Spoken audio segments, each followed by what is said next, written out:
UPI లావాదేవీలపై GST విధించే పుకార్లపై కేంద్రం స్పష్టీకరణ. తాజా వార్తలు. ఏప్రిల్ 19, 2025.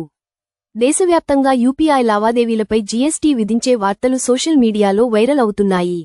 2000 రూపాయలకు మించిన యూపీఐ లావాదేవీలపై 18% జీఎస్టీ విధించే అవకాశం ఉందని కొన్ని మీడియా నివేదికలు పేర్కొన్నాయి. కానీ, కేంద్ర ఆర్థిక మంత్రిత్వ శాఖ ఈ వాదనలను పూర్తిగా తప్పుడు, ఆధారరహితం అని ఖండించింది. తాజా పత్రికా ప్రకటనలో ఆర్థిక మంత్రిత్వ శాఖ స్పష్టం చేస్తూ, ప్రస్తుతం అటువంటి ప్రతిపాదన ఏదీ పరిశీలనలో లేదని, యూపీఐ లావాదేవీలపై జీఎస్టీ విధించే ఆలోచన లేదని తెలిపింది.